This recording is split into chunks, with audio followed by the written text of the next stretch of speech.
வணக்கம். நான் ஸ்ரீரங்கம் ரவி உங்களோட பேசிகிட்ருக்கேன். இது நவம்பர் மாதத்திற்கான பலன்கள். விருச்சிக ராசி. விருச்சிக ராசி நேயர்களை பொறுத்த வரைக்கும் உங்கள் ராசிநாதனான செவ்வாய் உங்கள் ராசியில் இருந்தால் ஒரு யானை பலம். எனக்கு உடம்புல இப்படி ஆரோக்கிய கோளாறு இருந்தது, அது இருந்தது இப்போ இல்லையே, அப்படி ஊக்கமாக செயல்பட வைக்க உங்களை மிகப்பெரிய அட்வான்டேஜ். அதோடு இல்லாமல் இந்த செவ்வாயை குரு பார்க்குறார் 9ஆம் வீட்டிலேருந்து. 9ல் ஓடி போனவனுக்கு 9ல் குருன்னு ஒரு வசனம் சொல்லுவாங்க. அதுக்கு நீங்கள் தான் உதாரணமாக இருப்பீங்க. அப்போ இதில் என்ன முக்கியமாக உணரணுன்னா, நமக்கு நீண்ட நாளாக சில அபிலாஷைகள்லாம் இருக்கும். இதெல்லாம் நிறைவேறும். சில பேருக்கு சில நல்ல க்ஷேத்திரங்களுக்கெல்லாம் போயிட்டு வரணும். சில பேருக்கு குழந்தைகள் பிறக்கணும். சில பேருக்கு பேர குழந்தைகளை பார்க்கணும். சில பேருக்கு வீடு மாறணும். இல்லைன்னா நான் இன்னும் ஒரு புதுசாக வீடு வாங்கணும். எனக்கு மனசில் என்னெல்லாம் தெரியறதோ அதெல்லாம் நான் சொல்லிட்டு வரேன். உங்களுக்கு என்ன நிறைய அபிலாஷைகள் இருக்கலாம்.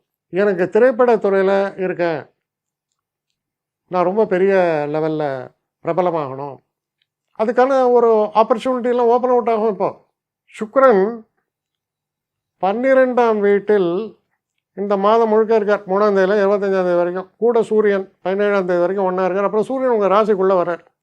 சூரியன் உங்கள் ராசிக்குள்ளே வரும்போது என்ன ஆகும்? எல்லாமே நன்மை. 10ஆம் இடத்துக்குடையவன் உங்கள் ராசிக்குள்ளே வர்றார். 7ஆம் இடத்தில் இருக்கக்கூடிய சுக்கிரன் இந்த மாத கடைசியில் உங்கள் ராசிக்குள்ளே வர்றார். திருமணங்கள்லாம் நிச்சயப்படும். 9ல் குரு. சுபகாரியங்கள் அனைத்தும் நிகழும். இதெல்லாம் எனக்கு பெண்டிங்கில் இருக்கும் சுபகாரியங்களும் எல்லாம் நடக்கும்போ. ஆயுள், ஆரோக்கியம், ஐஸ்வர்யம்னு சொல்லுவாள். இதுதான் இதோடைய ஆர்டர். முதல்ல ஆயுள் வேணும், அதற்கு நல்ல ஆரோக்கியம் வேண்டும். இது ரெண்டும் இருந்ததுன்னா அதை அனுபவிக்க நல்ல ஐஸ்வர்யம் வேண்டும். மூன்றும் தரும் ஒரே நேரத்தில். இது மூன்றுக்கான வழியும் பிறக்கக்கூடிய காலமாக இது இருக்குது. சில பேர் வருத்தப்படலாம், எனக்கு வேலையெல்லாம் பிரச்சனை. ஏன்னா நீ பாருங்கள், 3000 பேர் வேலையை விட்டு தள்ளிட்டேன். 10,000, 3000 ரொம்ப கம்மியாக சொல்கிறேன். 30,000 அவ்வளோதான் சொல்கிறோம். இந்த மாதிரி என் மாதம் வேலை போகிறது. அப்போது உங்கள் ராசிக்காரர்களை பொறுத்த வரைக்கும் என்னாகும், புதுசாக ஒரு ஆப்பர்ச்சுனிட்டி இருக்குது.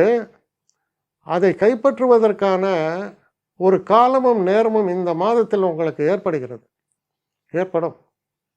தடை ஒன்றும் இல்லை. அதுதான் மிகப்பெரிய அட்வான்டேஜ்.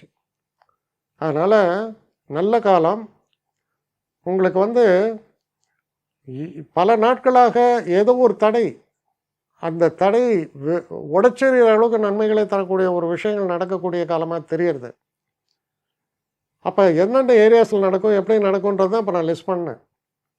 ஏன்னா 9ல் குரு உச்சம். அதை விட மிஞ்சினது என்ன? தெய்வ கடாட்சம் பரிபூர்ணம். அப்போது உங்களுக்கு எப்போவுமே தெய்வ நம்பிக்கை அதிகமாக இருக்கும் விருச்சிக ராசிக்காரர்களுக்கு.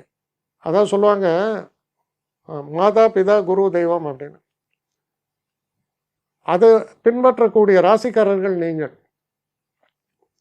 அதனால் பார்த்தீங்கன்னா, நான் சொன்ன இந்த மாதா பிதா குரு தெய்வம் எல்லாத்துடைய கடாட்சமும் உங்களுக்கு வரக்கூடிய காலமாக இருப்பதால் மிக சிறப்பான காலம். எதனால் அப்படி சொல்கிறோம்? இருக்கிய 9ல் குரு உச்சம்னா அதை விட என்ன, அது தெய்வத்தின் இருப்பிடம். அந்த இடத்துல உச்சம். மிக சிறப்பான காலம். 5ஆம் இடம் புத்திஸ்தானம். அந்த புத்திஸ்தானத்தை குரு பார்த்தார் அப்படின்னா சரியான வகையில் உங்கள் புத்தி இயங்குகிறது. சகல நன்மைகளையும் நாம் எதை டீப்பாக விஷ் பண்ணுறோமோ those wishes will come true. இதுதான் ஒரே வார்த்தையில் சொன்னான். ஸோ அப்படிப்பட்ட ஒரு காலமாக இந்த மாதம் உங்களுக்கு அமையவிருக்கிறது. என்னை காண்டாக்ட் பண்ணணும்னு நிறைய பேர் நினைக்கிறீங்க. தயவு செஞ்சு என்னை காண்டாக்ட் பண்ணுறதுக்கு ஒரு மெயில் அனுப்புங்க. srirangamravi1@gmail.com. இது ஸ்க்ரீனில் பார்க்கலாம், இது அப்பியர் ஆகும். இந்த மெயிலுக்கு எனக்கு அனுப்புங்க. எனக்கு நிறைய பேர் அனுப்புகிறீங்க, நான் ஒருத்தன் தான் அதை பார்க்குறேன், செய்கிறேன். ஏன்னா இது வேகமாக செய்யலாம் முடியாது. ஒரு நாளைக்கு ஒரு 3 பேர் பார்ப்போம், 4 பேர் பார்க்குறோம். அதனால் கொஞ்சம் டிலே ஆகுது. கட்டண சேவை தான். இந்த கட்டணத்தை செலுத்திய பின்பும் கிட்டத்தட்ட ஒரு 5-6 நாள் ஆகும். சில பேர் நினைக்கலாம் கட்டணத்தை செலுத்தின உடனே அடுத்த நாளே பார்க்கணுன்ட்டு. அப்படி என்னால் முடியல. கொஞ்சம் பொறுமையும் நிதானமும் தேவையும் இருப்பவர்கள் நிச்சயமாக காண்டாக்ட் பண்ணுங்கள். என்னுடைய பெஸ்ட்டு சர்வீஸு உங்களுக்கு கண்டிப்பாக உண்டு. வணக்கம்.